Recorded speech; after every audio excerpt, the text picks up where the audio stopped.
Baik, kita masuk dalam modul 3, yang dimana di materi pertama yaitu berupa aturan. Dasar-dasar komunikasi, setiap orang tuh bertukar ide menggunakan berbagai metode komunikasi, dan semua metode komunikasi itu memiliki 3 elemen kesamaan. Yang pertama itu ada sumber pesan, pengirim, yaitu sumber pesan adalah orang atau perangkat elektronik yang perlu mengirim pesan ke tujuan individu ataupun perangkat lain. Kemudian ada tujuan pesan, yaitu tujuan penerima pesan dan untuk menafsirkannya. Kemudian yang ketiga itu ada saluran, itu terdiri dari media yang menyediakan jalur di mana pesan bergerak ke sumber ke tujuan. Kemudian ada protokol komunikasi. Protokol itu khusus untuk jenis metode komunikasi yang kita gunakan, seperti panggilan telepon, terus belum tentu juga sama dengan aturan untuk penggunaan media lainnya seperti mengirim surat. Terus proses pengiriman surat itu mirip dengan komunikasi yang terdiri dari jaringan komputer. Sini ada analogi serta jaringannya. Kemudian ada pembentukan aturan. Sebelum berkomunikasi satu sama lain, individu tuh harus menggunakan aturan atau kesepakatan yang ditetapkan untuk mengatur percakapan. Dan protokol harus memperhitungkan persyaratan untuk berhasil mengirimkan pesan yang dipahami oleh penerima itu pengirim dan penerima itu terindikasi, kemudian bahasa dan tata bahasa umum, terus kecepatan dan waktu pengirim, serta persyaratan konfirmasi atau pengakuan. Kemudian ada persyaratan protokol jaringan. Protokol yang digunakan dalam komunikasi jaringan itu memiliki banyak sifat mendasar. Selain mengidentifikasi sumber dan tujuan, protokol komputer dan jaringan itu menentukan detail bagaimana pesan ditransmisikan melalui jaringan. Protokol komputer umum itu mencakup persyaratan pertama itu pengkodean pesan, kedua itu pemformatan dan enkapsulasi pesan, ketiga itu ukuran pesan, keempat waktu pesan, serta terakhir opsi pengirim pesan. Kemudian ada pengkodean pesan. Dalam satu langkah pertama untuk mengirim pesan adalah pengkodean. Nah, pengkodean ini adalah proses pengubahan informasi ke dalam bentuk lain yang dapat diterima untuk transmisi.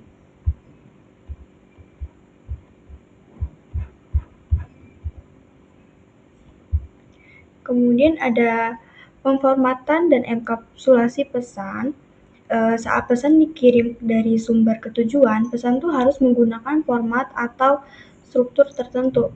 Nah, format pesan itu bergantung pada jenis pesan dan saluran yang digunakan untuk mengirim pesan. Kemudian ada ukuran pesan. Aturan komunikasi adalah ukuran pesan.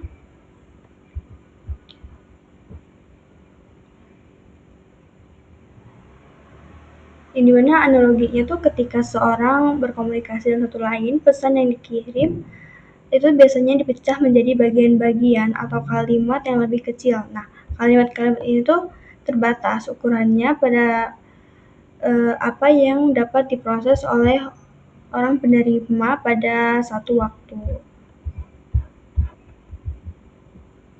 Kemudian waktu pesan. Waktu pesan juga sangat penting dalam komunikasi jaringan.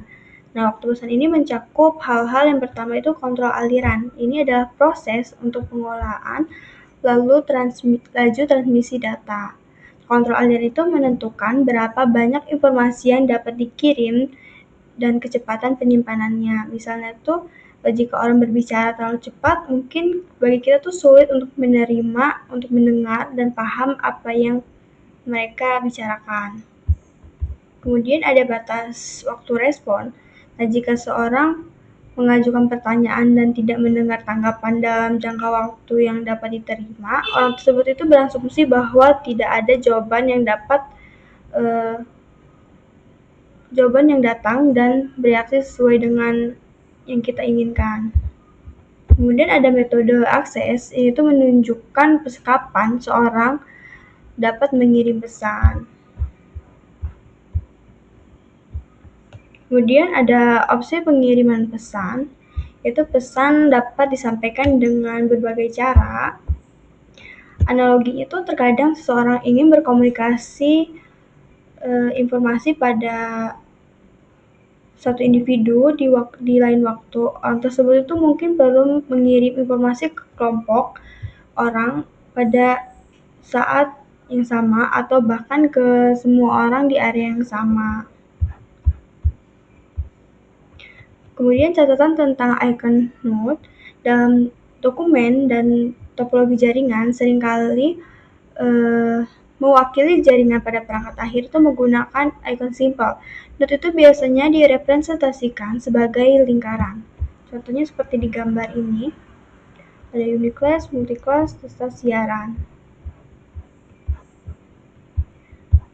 Oke, selanjutnya akan dipaparkan oleh rekan saya. Oke, kali ini kita akan membahas modul 3.2 ya, ini tentang protokol jaringan. Jadi di sini ada jenis protokol jaringan. Pertama itu protokol komunikasi jaringan. Protokol komunikasi jaringan itu adalah dua atau lebih perangkat untuk berkomunikasi melalui satu atau lebih jaringan. Nah, kemudian ini termasuk ke dalam keluarga teknologi Ethernet melibatkan berbagai protokol seperti IP, protokol kontrol, transmisi, hypertext transfer protokol, dan banyak lagi.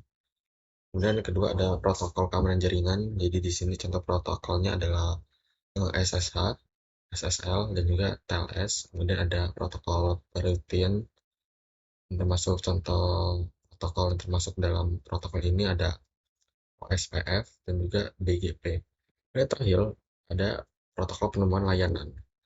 Jadi itu termasuk ke dalam DHCP dan juga DNS. Kemudian kita masuk ke 3.2, kemudian fungsi protokol jaringan. Jadi fungsi protokol jaringan itu fungsinya untuk mengamankan jaringan ya. Di sini ada contohnya. Dia ada yang si user mengirimkan IP bersempat dan akan diteruskan sampai pada ke server ini, ke data ini ya. Kemudian fungsinya ada alamat. Alamat itu fungsinya untuk mengidentifikasi pengirim dan keandalan. Sini menyediakan mekanisme pengiriman yang cepat. Dan ada kontrol supaya dia dapat mengontrol pengiriman datanya, pengurutan supaya urutan tidak teracak-acak.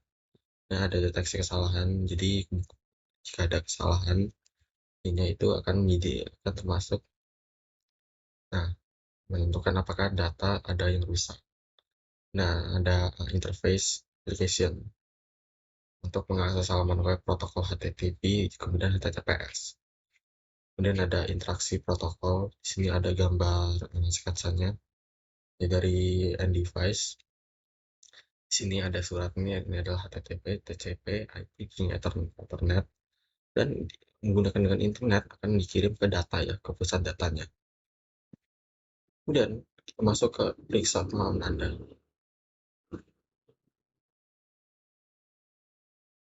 Nah, seperti itu untuk yang 3.2, kita masuk ke protokol dan model. Kemudian kita masuk ke 3.3. Di sini ada rangkaian berbagai protokol. Jadi kita baca dulu, ada banyak kasus protokol harus dapat bekerja dengan protokol lain. Rangkaian protokol dirancang untuk bekerja untuk satu sama lain dengan mulus. Jadi protokol itu dia bekerja sama supaya bekerja sama dengan protokol lain untuk mengirimkan data ya. Kemudian kita masuk salah satu terbaik untuk memvisualisasikan bagaimana protokol dalam suite berinteraksi adalah dengan melihat interaksi sebagai tumpukan. Nah, di sini ya ada gambarannya, ada analoginya. Di sini di mana kafenya, kemudian lapisan konten. Nah, di sini lapisan aturan, lapisan fisik. Jadi ada berbagai lapisan-lapisan pada protokol. Dan kita masuk ke dalam tahap evaluasi rangkaian protokol. Jadi protokol itu sudah ada pada sejak zaman 1970-an. Ada beberapa rangkaian protokol yang berbeda, beberapa dikembangkan oleh organisasi standar dan yang lain dikembangkan oleh berbagai vendor. Kemudian di sini ada nama lapisan-lapisannya. Ada application, transportation, internet, akses jaringan. Kemudian dari aplikasi ini memiliki TCP dan juga IP. Ini ya, di sini bisa kita lihat Nah, selama evolusi komunikasi jaringan dan internet, ada beberapa rangkaian protokol yang bersaing, seperti yang ditunjukkan pada gambar. Seperti ini, contoh gambarnya. Ini ada penjelasan-penjelasannya untuk evolusi-evolusinya. Pertama itu Internet Protocol Suite atau TCP dan IP. Ini paling umum ya, yang paling pertama, yang paling relevan, yang paling banyak ditemukan. Kemudian dia berkembang lagi, berevolusi lagi menjadi OSI atau OSI layer. Jadi memiliki OSI layer itu memiliki 7 lapisan. Dan dikembangkan pada tahun 1977 oleh uh, Organization for Standardization. Dan ada Apple Talk ini yang lebih modern lagi, dan Novel Network yang bahkan lebih modern dari ini ya. Talk. Sini ada contoh protokol TCP dan IP. Jadi dari gambar ini menunjukkan contoh dari 3 protokol TCP dan juga IP. Dan di sini kita bisa lihat ya nama aplikasi, nama lapisannya.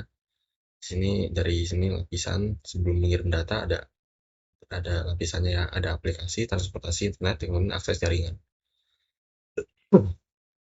Sebelum masuk ke server, jadi ini lapisan-lapisannya. Jadi dia ada tahapan-tahapannya.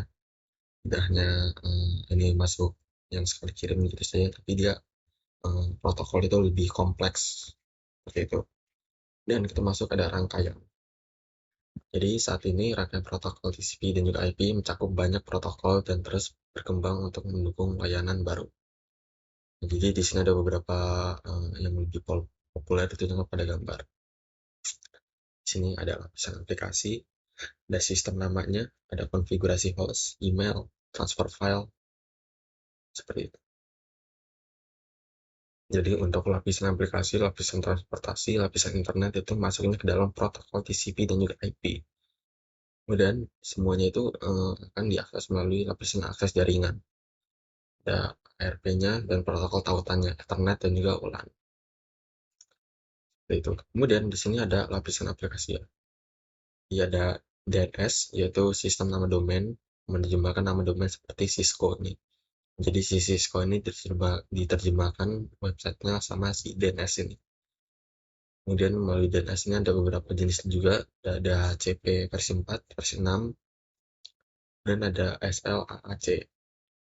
Ini bisa kita baca sendiri, ini untuk konfigurasi hostnya.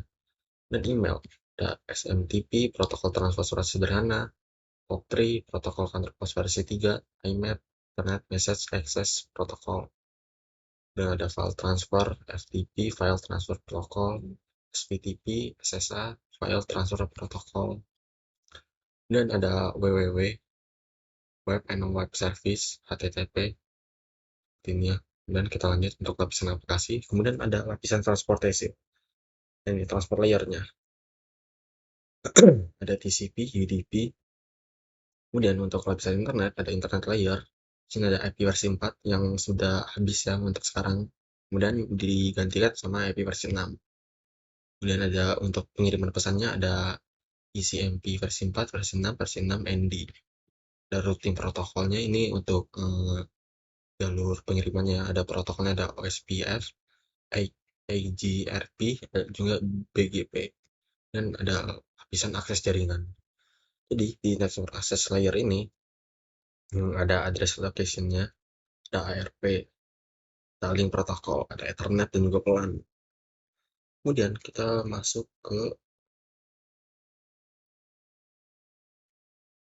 komunikasi, proses komunikasi dari TCP dan juga IP. Di sini ada animasi gambarnya ya, kita tonton ya, seperti ini. Nah, jadi dari web server mengirimkan ini, kemudian diakses datanya nih, data,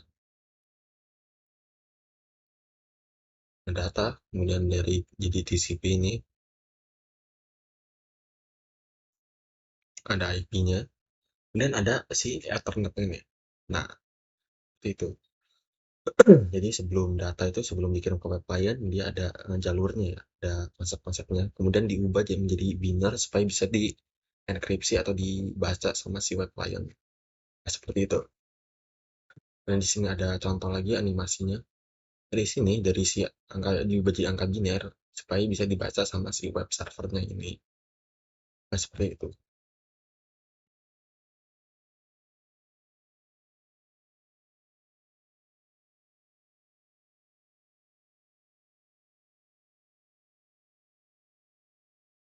Nah, seperti itu mungkin untuk penjelasan dari saya 3.2 sama 3.4, 3.3. Untuk materi-materi lainnya akan eh, diserahkan oleh teman-teman saya. Oke, terima kasih telah menyaksikan. Maaf jika ada beberapa kesalahan penjelasan dari saya. Assalamualaikum warahmatullahi wabarakatuh. Saya Haifal Pasya. Sini saya akan presentasi di matkul jaringan komputer. Eh, sini saya akan presentasi di chapter 3 protokol and model dan di modul 3.4.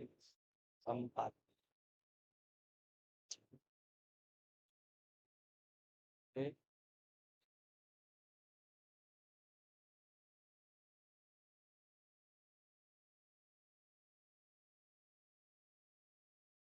Organisasi standar terbuka. Jadi ini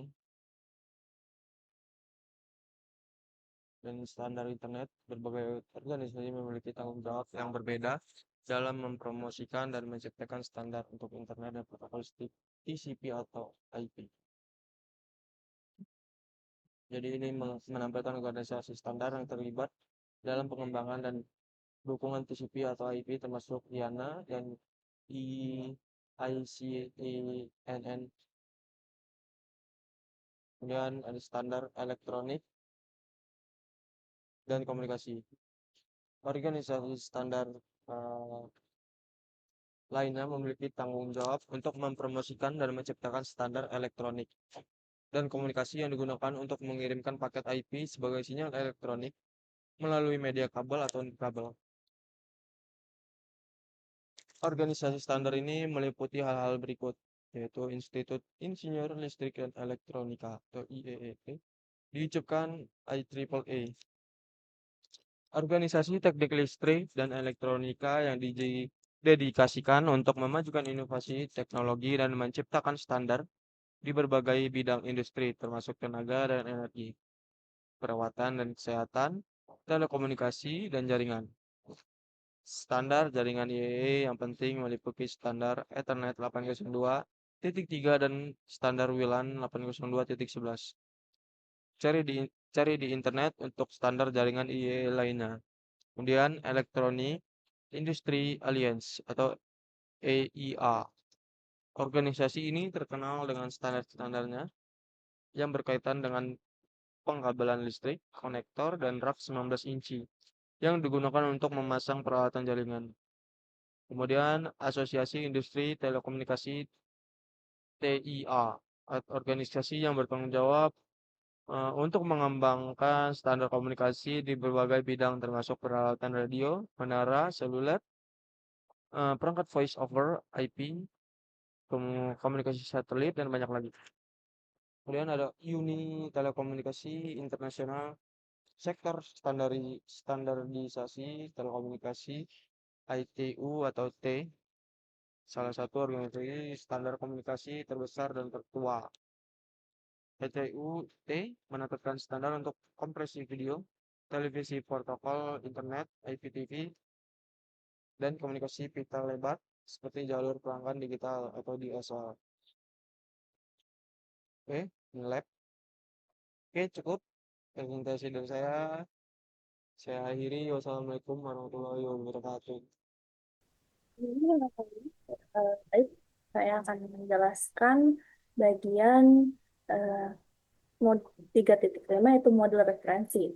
Di sini tuh ada benefit. Benefit itu atau manfaat kita menggunakan model berlapis. Manfaatnya itu ada sini yaitu ada membantu dalam perancangan protokol karena protokol yang beroperasi pada lapisan tertentu memiliki informasi yang telah ditentukan yang menjadi acuan dan antarmukannya yang telah ditentukan ke lapisan di atas dan di bawahnya. Lalu ada mendorong persaingan karena produk dari vendor berbeda dapat bekerja sama mencegah perubahan teknologi atau kemampuan pada suatu lapisan. Menyediakan bahasa umum untuk mendeskripsikan fungsi dan kemampuan jaringannya. Nah, lalu di situ seperti ditunjukkan pada gambar, Terdapat dua model berlapis yang digunakan untuk menggambarkan operasi jaringan. Yang pertama tuh ada model OSI model atau referensi interkoneksi sistem terbukanya.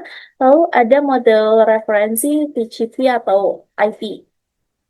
Ini model jaringan ini tuh hanyalah representasi, bukan jaringan yang sebenarnya. Selanjutnya tuh ada model referensi OSI-nya. Model referensi OSI ini menyediakan daftar fungsi layanan yang terjadi di setiap lapisannya. Model ini memberikan konsistensi di semua jenis protokol dan layanan jaringan dengan menjelaskan apa yang harus dilakukan pada lapisan tertentu, tetapi tidak menentukan bagaimana hal itu harus dilakukan. Nah, di sini tuh ada tujuh layer ya, 7 layer OSI-nya. Itu ada physical, data link, network, transport, session, presentation, dan application. Nah, di sini ada note juga, di mana sedangkan lapisan TCP atau IP disebut berdasarkan nama. 7 lapisan model IC lebih sering disebut berdasarkan nomor daripada namanya. Misalnya lapisan fisik disebut sebagai lapisan 1 dari model OSI, lapisan tautan data adalah lapisan 2, dan seterusnya.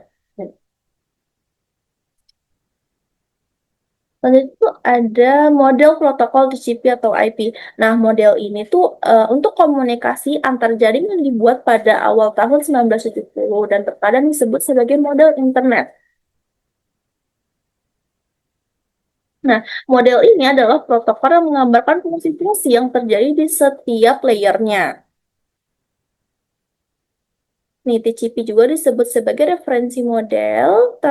Nah, tabel ini itu menunjukkan detail tentang setiap lapisan model TCP-nya tuh. Di situ ada network access, internet, transport, sama application. Selanjutnya. Nah, ini tuh ada comparison atau perbandingan antara model OSI dan model TCP-nya, TCP atau IP. Nah, protokol yang membuat rangkaian protokol TCP atau IP itu juga disebut sebagai model referensi OSI. Dalam model OSI, lapisan akses jaringan dan lapisan aplikasi dari model TCP IP dibagi-bagi untuk menjelaskan fungsi-fungsi diskrit yang harus terjadi pada lapisan-lapisan tersebut. Nih,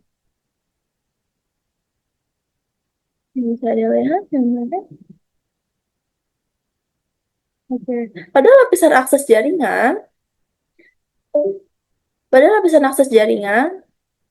rangkaian protokol TCP atau IP itu tidak menentukan protokol, spesifikasi protokolnya, yang dimana harus digunakan saat mentransmisikan melalui media fisik. Rangkaian tersebut hanya menjelaskan peralihan dari lapisan internet ke protokol jaringan fisiknya. Lapisan OSI, layer OSI 1 dan 2 itu membahas prosedur yang diperlukan untuk mengakses media dan cara fisik untuk mengirim data melalui jaringan.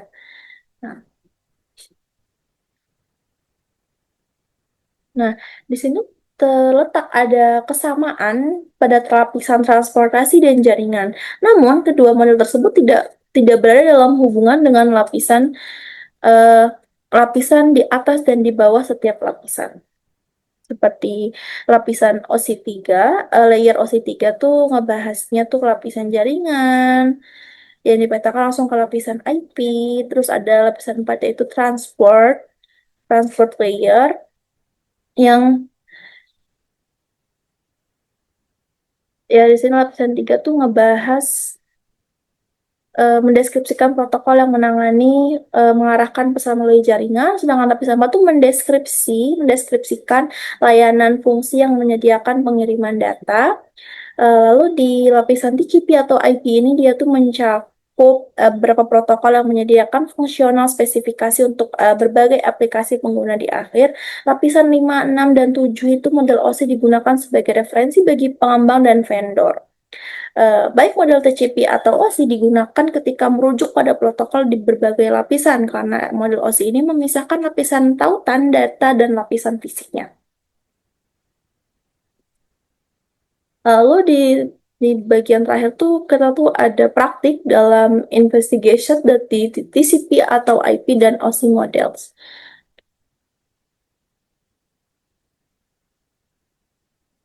Cukup dari saya, akan dilanjutkan oleh rekan saya. Oke, assalamualaikum warahmatullahi wabarakatuh. Perkenalkan, nama saya Rukun Istuanjaya. Di sini saya akan mempresentasikan ya modul 3.6. Gitu. Kita mulai dari 3.6 satu dulu, yaitu segmenting message. Jadi di dunia jaringan itu proses motong data itu proses motong data besar menjadi potongan kecil tuh disebut segmenting message ya, atau segmentasi gitu. Ya, kenapa harus dipotong gitu kan? Nah, pertama supaya pengirimannya lebih cepat, nah, dan nggak bikin macet gitu kan. Yang kedua, kalau ada potongan yang hilang atau rusak gitu kan, komputer itu cuma perlu ngirim ulang potongan yang rusak aja gitu kan. Jadi nggak perlu ngirim potongan dari awal gitu. Ini ada gambarnya. Selanjutnya yang kedua yaitu sequencing. Jadi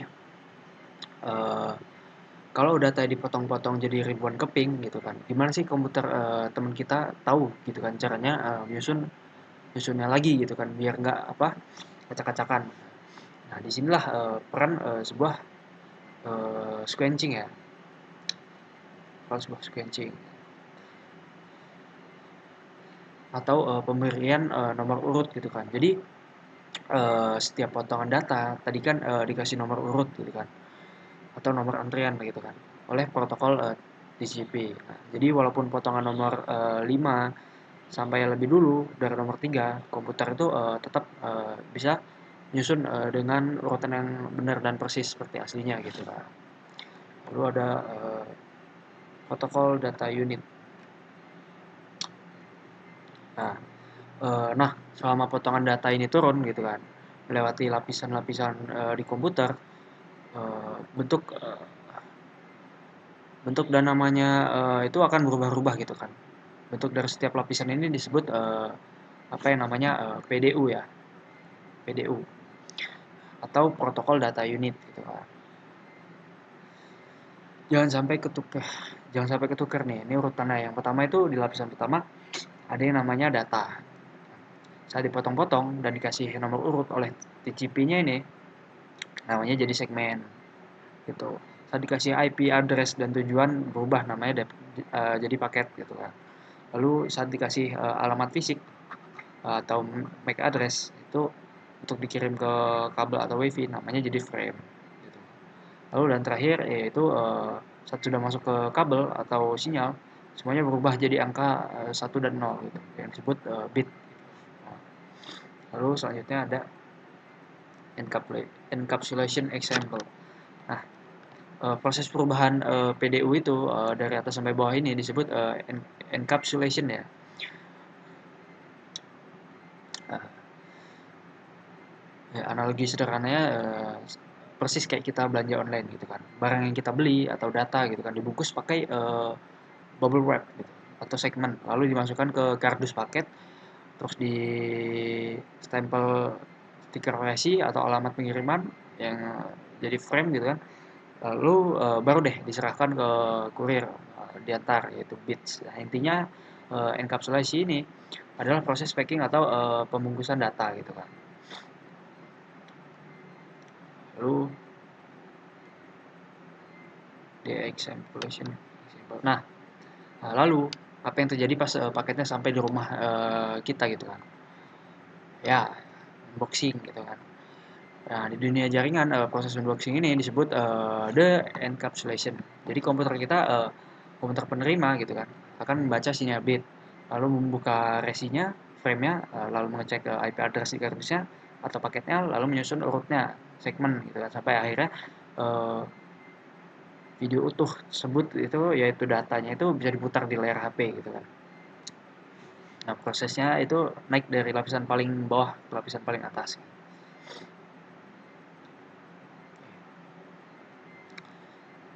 wabarakatuh. Oke, cukup sekian. Eh, Mohon maaf jika ada salah. Terima kasih. Wassalamualaikum warahmatullahi wabarakatuh. Assalamualaikum warahmatullahi wabarakatuh. Saya Salwa Fajira dari kelas 2B akan melanjutkan penjelasan tentang modul 3. Di sini saya akan menjelaskan tentang akses data di 3.7, teman-teman. Nah, di alamat ini memiliki dua sumber, yaitu tujuan lapisan jaringan dan tujuan lapisan tautan data. Ini tanggung jawabnya beda-beda nih, teman-teman. Yang tujuan lapisan jaringan ini bertanggung jawab untuk mengirimkan paket IP dari sumber asli ke tujuan akhir eh, yang jaraknya berbeda tapi di satu jaringan yang sama. Lalu, kalau yang tujuan lapisan tautan data ini untuk tanggung jawab untuk mengirimkan bingkai tautan data dari satu kartu antar muka jaringan NIC atau NIC ke NIC lain di jaringan yang sama. Lalu lanjut di 37.2 alamat logis lapisan 3. Nah, alamat IP yaitu adalah lapisan jaringan atau lapisan 3. Alamat logis yang digunakan untuk mengirimkan paket IP dari sumber asli ke tujuan akhir. Seperti pada gambar ini, teman-teman. Dari sumber asli PC1 ke router 2, lalu ke server web, teman-teman. Begitu. Lanjut di 37.3, perangkat di jaringan yang sama. Nah, eh, dalam contoh ini kita memiliki komputer klien nih, teman-teman. Lalu PC1 yang berkomunikasi dengan server FTP di jaringan IP yang sama. Perhatikan pada gambar bagian jaringan dari alamat IP versi 4, teman-teman. Bagian jaringan dari alamat IP versi 4 tujuan adalah sama dan oleh karena itu oleh karena itu sumber dan tujuan berbeda di jaringan yang sama, teman-teman, begitu. Lalu ada peran alamat lapisan tautan data jaringan IP yang sama. Ketika pengirim dan penerima paket IP berada di jaringan yang sama, bingkai tautan data dikirim langsung ke perangkat penerimanya pada jaringan Ethernet. Lalu, alamat tautan data dikenal sebagai alamat Ethernet Media Access Control atau MAC, singkatannya. Seperti ini, teman-teman. Ini. Header bingkai Ethernet tautan data. Begitu, teman-teman. Nah, alamat MAC sumber ini merupakan tautan data atau alamat IP dari perangkat yang mengirimkan bingkai tautan data dengan paket IP yang dienkapsulasi, gitu, teman-teman. Lanjut kita ke 37.5, perangkat di jaringan jarak yang jauh. Nah,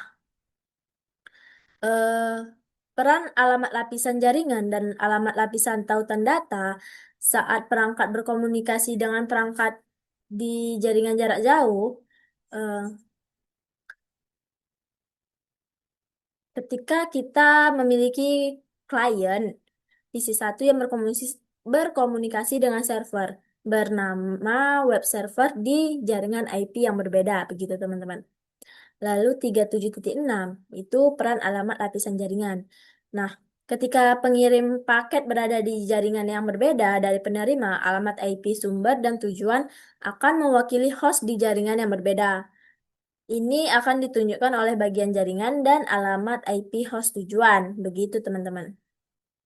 Lalu ada 37.7 peran alamat lapisan tautan data jaringan IP yang berbeda. Nah, ketika pengirim dan penerima paket IP berada di jaringan yang berbeda nih, teman-teman, bingkai tautan data Ethernet tidak dapat dikirim langsung ke host tujuan karena host tidak dapat dijangkau secara langsung di jaringan pengirim. Bingkai Ethernet harus dikirim ke perangkat lain yang dikenal sebagai router atau gateway default. Nah, seperti contohnya begini, teman-teman. Ini ada PC1, ada router, ini ada switch, dia ke router yang memiliki satu jaringan yang sama, teman-teman. Lalu dia akan mengirimkan paket ke server, teman-teman. Jadi dia tidak bisa langsung mengirimkan paket langsung ke server karena jaringan yang berbeda, gitu, teman-teman. Lalu di sini ada 37.8 alamat tautan data. Tautan data alamat fisik lapisan 2 memiliki peran yang berbeda. Nah, tujuan dari alamat tautan data yaitu untuk mengirimkan bingkai tautan data dari satu antarmuka jaringan ke antarmuka jaringan lain di jaringan yang sama ini, teman-teman. Sebelum paket IP dapat dikirim melalui jaringan kabel atau nirkabel, paket tersebut harus dienkapsulasi, teman-teman, dalam bingkai tautan data sehingga dapat ditransmisikan melalui media fisik gitu, teman-teman.